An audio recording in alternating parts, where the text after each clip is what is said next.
करेंगे। महादेव सट्टा ऐप मामले में सुप्रीम कोर्ट का ईडी को नोटिस।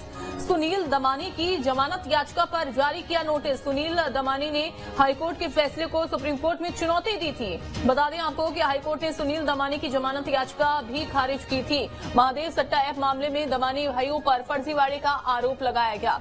दोनों आरोपियों को 23 अगस्त को गिरफ्तार किया गया था। ईडी ने रायपुर और दुर्ग में की थी छापेमार कार्रवाई।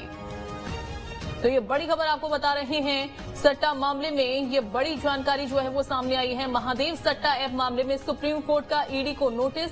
सुनील दमानी की जमानत याचिका पर यह नोटिस जारी हुआ है। तो सुनील दमानी ने हाईकोर्ट के फैसले को सुप्रीम कोर्ट में दरअसल चुनौती दी थी।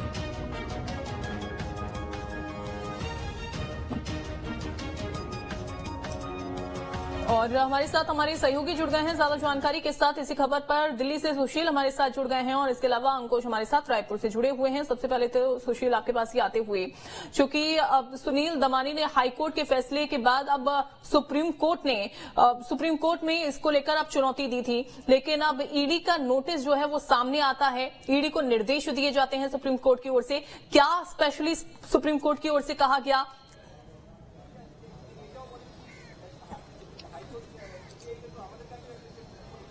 जी देखिए, सीधे तौर पर सुनील दमानी की तरफ से हाईकोर्ट के उस आदेश को सुप्रीम कोर्ट में चुनौती दी है जिसमें हाईकोर्ट ने उन्हें जमानत देने से मना कर दिया था। हालांकि सुनील दमानी की तरफ से इस पूरे मामले में कहा गया है कि हाईकोर्ट ने सीधे तौर पर उनके पूरे पक्ष को नहीं सुना और इसीलिए उनकी जमानत याचिका को खारिज किया गया। लिहाजा उन्हें जमानत दी जानी चाहिए, वो जमानत के हकदार हैं। चूंकि वो अभी न्यायिक हिरासत में है, इस पूरे मामले में जांच एजेंसी के द्वारा वो लगातार जो पूछताछ हुई है और उसके बाद उनको अरेस्ट किया गया, वो जांच में सहयोग कर रहे हैं। ऐसे में सुप्रीम कोर्ट तमाम पहलुओं को एग्जामिन करे और उसकी समीक्षा करते हुए उन्हें जमानत दे।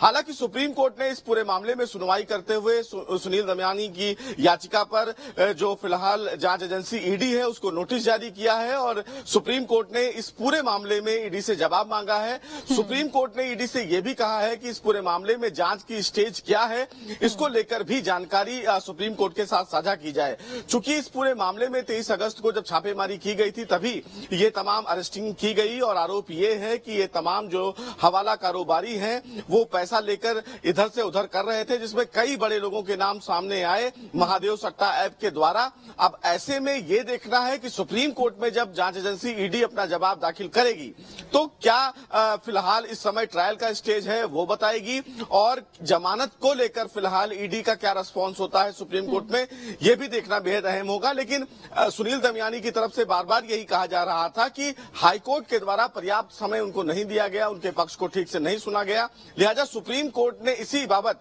ईडी को नोटिस जारी किया है कि सुप्रीम कोर्ट में सुनील दमानी की तरफ से उनका पक्ष रखा जाए और ईडी को भी हम सुने और उसके बाद इस पूरे मामले पर विचार करें। बिल्कुल, लेकिन अब इसकी दोबारा से सुनवाई कब होने वाली है? कब यहाँ पर ईडी को कितना समय दिया गया है सारे सबूत या फिर स्पष्टीकरण देने को लेकर?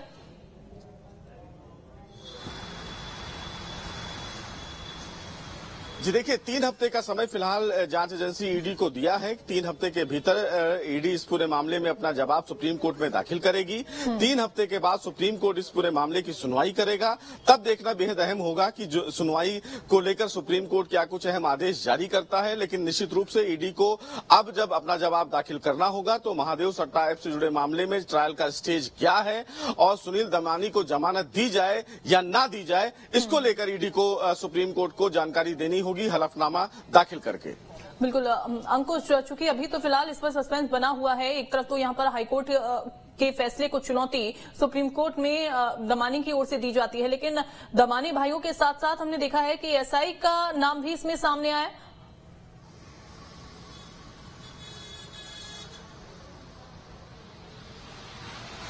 देखिए, 23 अगस्त को जो छापेमार कार्रवाई की गई थी रायपुर और दुर्ग जिले में, उसमें एएसआई चंद्रभूषण वर्मा और सतीश चंद्राकर की भी गिरफ्तारी हुई थी, जिसमें दम्मानी बंधु यानी सुनील दम्मानी और अनिल दम्मानी की गिरफ्तारी हुई थी। इन गिरफ्तारियों के विरोध में सभी आरोपियों ने हाईकोर्ट का दरवाजा खटखटाया था और हाईकोर्ट से उन्हें जमानत नहीं मिली थी।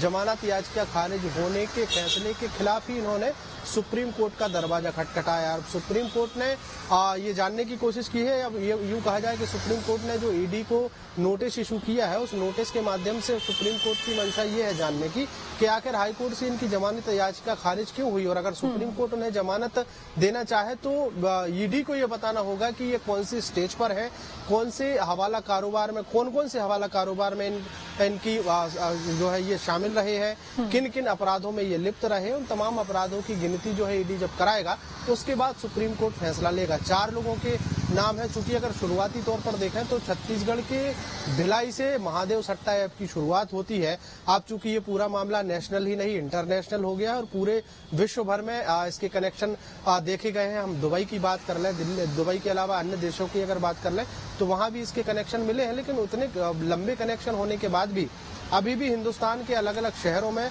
लगातार छापेमार कार्रवाइयों को अंजाम दिया जा रहा है, लगातार आरोपियों को गिरफ्तार किया जा रहा है। और जो जो महादेव सट्टा ऐप की जद में आए हैं वो कहीं न कहीं अब ईडी के शिकंजे में फंसते हुए दिखाई दे रहे हैं। फिलहाल इस पूरे मामले में अगर देखें तो जिस तरीके से 23 तारीख को जो छापेमार कार्रवाई हुई थी, उस छापेमार कार्रवाई में ईडी की जद में आए हुए 4 लोगों ने हाईकोर्ट का दरवाजा खटखटाया था। और अब हाईकोर्ट से जमानत याचिका खारिज होने के बाद इन्होंने सुप्रीम कोर्ट की शरण ली है, लेकिन सुप्रीम कोर्ट ने अब ईडी को नोटिस जारी करके बताया है कि इनके इस पूरे मामले में क्या ट्रायल चल रहा है, कौन सी स्टेज पर है ये, इन लोगों को जमानत दी जाए या ना दी जाए।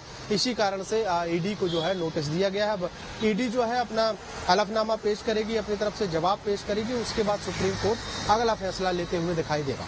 बिल्कुल बिल्कुल अंकुश, लेकिन अगर हम बात करें जिसमें ये देखा जा रहा है कि ईडी ने देखिए रायपुर और दुर्ग में छापेमारी की थी, लेकिन छापेमारी के बाद कुछ स्पष्टीकरण भी यहां पर हाईकोर्ट में दिया गया होगा, लेकिन उसके बाद अब सुप्रीम कोर्ट में ये बात सामने आती है, सुप्रीम कोर्ट फिर से ईडी को नोटिस दे देता है। लेकिन 3 हफ्ते का, जैसा कि यहां पर हमारे संवाददाता बता रहे हैं कि 3 हफ्ते का जो समय है वो दिया गया है। लेकिन अगर हम बात करें कि इस 3 हफ्ते में 3 हफ्ते का ये जो समय मिला है, उसके बाद इसमें किस किस से पूछताछ हो सकती है, जैसा कि अंकुश भी बता रहे हैं कि अब ये पूरा मामला नेशनल ही नहीं इंटरनेशनल तौर पर भी देखा जाएगा।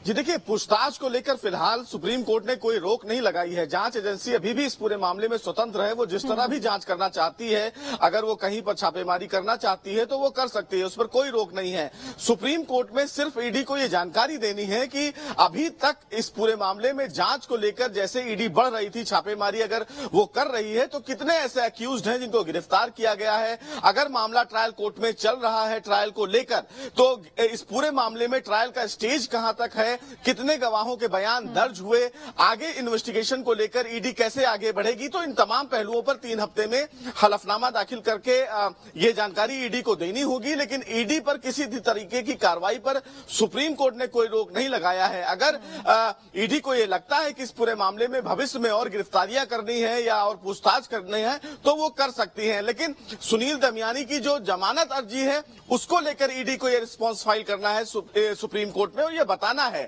कि क्या अभी सुनील दमयानी को जमानत दी जाए या ना दी जाए, क्योंकि चूंकि जो दमयानी बंधु हैं उनसे ही महादेव सट्टा ऐप की जो कड़ियां हैं वो जुड़ी हैं। और जैसा हमारे भी जो संवाददाता हैं वो बता भी रहे थे कि पूरे देश में इसका नेटवर्क फैला है। तो जो prevention of money laundering act के तहत ईडी जांच कर रही है, तो मनी ऑफ सोर्स जो है, प्रोसेस ऑफ मनी कैसे कैसे पहुंचा है, उस सोर्स को पता लगाने के लिए ईडी इन्वेस्टिगेशन कर रही है। चूंकि ईडी की इन्वेस्टिगेशन जानी भी इन्हीं पहलुओं को लेकर है कि जो पैसा है, एक तरफ तो यहाँ पर छत्तीसगढ़ में छापेमारी की गई, क्या इसके अलावा भी कहीं और किसी और राज्य में छापेमारी की जाती है, और छत्तीसगढ़ में आने वाले समय में और कहां छापेमारी हो सकती है फिलहाल ईडी की ओर से। बहुत शुक्रिया सुशील आपका जानकारी देने के लिए। अंकुश आप बने रहिए, आगे अपडेट आपसे और खबरों पर लेते हैं। अब देखिए, छत्तीसगढ़ में स्वाइन फ्लू का कहर जारी है। 24 घंटे के भीतर 2 लोगों ने जान गंवा दी है। दुर्ग और बिलासपुर में एक शख्स की मौत हो गई। छत्तीसगढ़ में अब तक 17 लोगों ने गंवाई है जान। बिलासपुर में स्वाइन फ्लू का सबसे ज्यादा प्रकोप जो है